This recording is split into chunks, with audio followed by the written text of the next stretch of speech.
don't even know where to start. Today was Keine Musik's concert, and I was supposed to get a ticket for a really cheap price. And then the guy sells it to someone else last minute. Then I was really sad, and I ended up scrolling on Instagram. That's my form of self-sabotage, because I just wanted to distract myself, and I was like, ugh, I look so cute. I wanted to go to this concert, and now I can't because I don't have a ticket. But I'm grateful that that happened. Although I'm not at the concert partying and dancing, I'm here recording this video. I've always wanted to start a YouTube channel, but just self-sabotaged and never started one. I think a part of me believed that I couldn't do it, so I was just stopping myself from doing it. And another part was a little scared of getting judged. I was just shy, I guess. I know. Shy. Me? Crazy. I'm an extrovert, I know. Everything happens for a reason, and I wasn't supposed to go to that concert because I'm here now recording this video, finally, after like 6 months of thinking about it. Hello everyone. To the people that don't know me, my name is Tasha. I am currently based in Berlin. I moved here 3 years ago from Hong Kong to study music business. Ever since I moved out of my home country, my life completely changed. My values changed, my friends changed. I lost a lot of people on the way, and I let go of a lot of people, including now. Because I'm changing and evolving, I'm just letting go of so many people. Because I'm in a different phase of my life and I'm changing as a person right now, my values don't align with their values, so it clashes. I also just got out of a 3-year relationship, well, like 2.5-year relationship. I'm trying to surround myself with people that have the same values as me, people that are just positive and radiating just good vibes, good energy. I do not see myself with negative people. And I think it's really important to surround yourself with good people, because by the end of the day, you are your environment. If you hang out with people that make you feel like shit, that's gonna be a reality. And you're gonna keep questioning, why am I not growing? Why did they betray me? It's because of the people you surround yourself with. I surrounded myself with so many toxic people throughout my life. Back home, people that were smoking, people that were doing drugs. And I got myself into really toxic friend groups. And in my head back then, I was like, yeah, this is normal, you know? Like, yeah, I'm hanging out with them. It's normal, you know, they do this, so it's okay. I was normalizing it until I moved out of Hong Kong and moved to Berlin. And then something hit me. I was like, wait, that was not normal. And I realized that like a year later. That's when I decided, wow, I really hate my life. Like, my routine was waking up every day, hitting my vape at like 6 in the morning. I would literally put it under my pillow.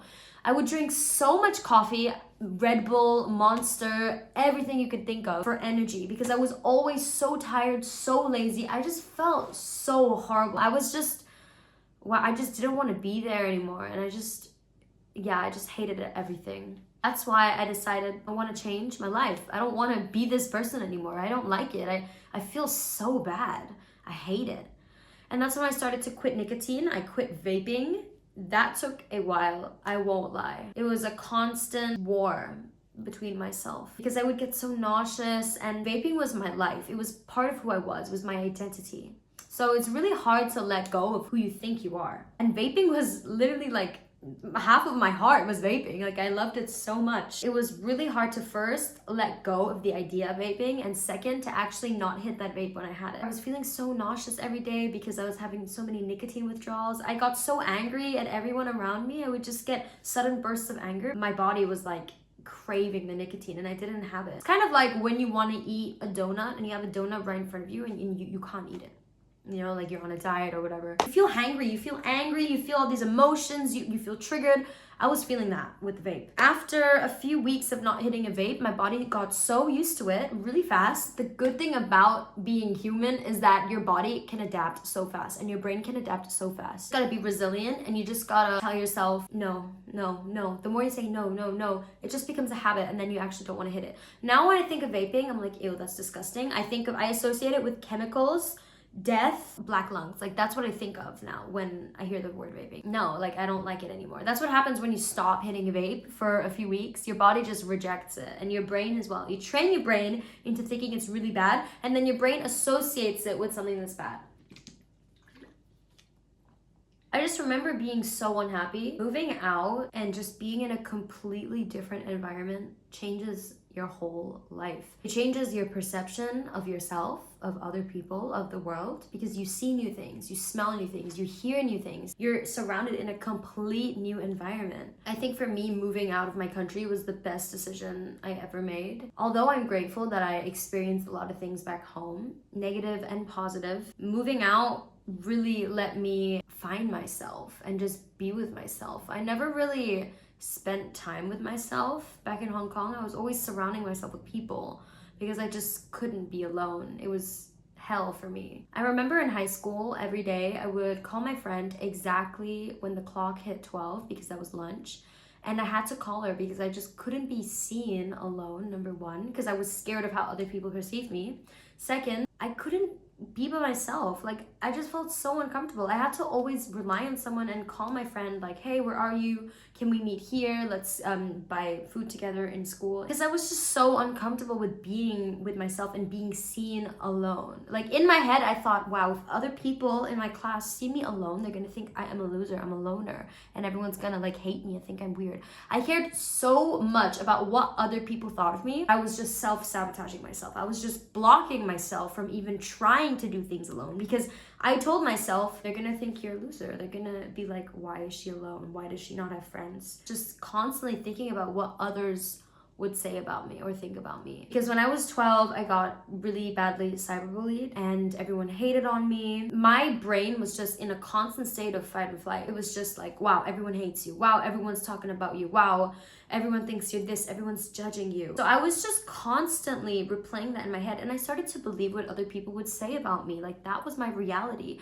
I chose to believe what they said, and then that turned into my reality. And then I was living their perception. For example, they would say something like, you're a whore. I believed them. I was like, yeah. I was also really young. I was 12, you know? So of course, when you're a child, you believe everything you hear. That made me grow up with a fight or flight mentality, and it put my body in such a state of stress and anxiety. And I lived like that until I was 18 or 19. I'm 21 now. And then I decided to surround myself with people who accepted me. In the beginning, it was hard because, you know, I was 18. I moved to this huge city. I had no friends. I didn't know anyone. I'm not fluent in German, although I'm half German. It was so scary, honestly. It was so scary to move, but I did it.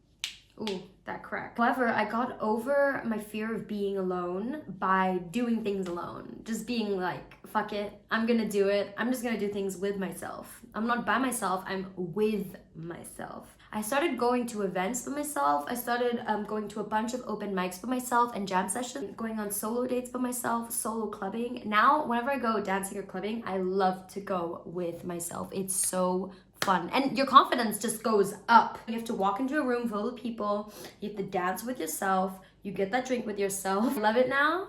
But I remember in the beginning, it was a bit uncomfortable, especially eating with myself. I was like, oh my God, everyone around me has their cute little couples, has their family and friends, and I'm just here with myself, like eating alone. I started to do it more, and I started to diversify the options, whether that was going to a park, yoga with myself, anything. And that started to increase my confidence with being seen alone. Just changed not only my confidence, but my relationship with myself. I always thought, you know, it's only worth going out if you're with people. You know, why go out by yourself? But no, it's so worth going out with yourself and by yourself. You can experience so much happiness as well alone and with solitude. But for me, processing things in my mind means being with myself, alone, in solitude, sitting, doing nothing, just letting everything like process, especially trauma, because trauma gets manifested into your physiology. For example, I had a breakup, right? And my back started hurting so much. And before the breakup, when I was in a relationship, it wasn't hurting. And it only started hurting a lot when I was broken up with. And that shows me that that energy, that pain manifested into my body. I won't lie, I still have a bit of back pain because of it. I'm learning now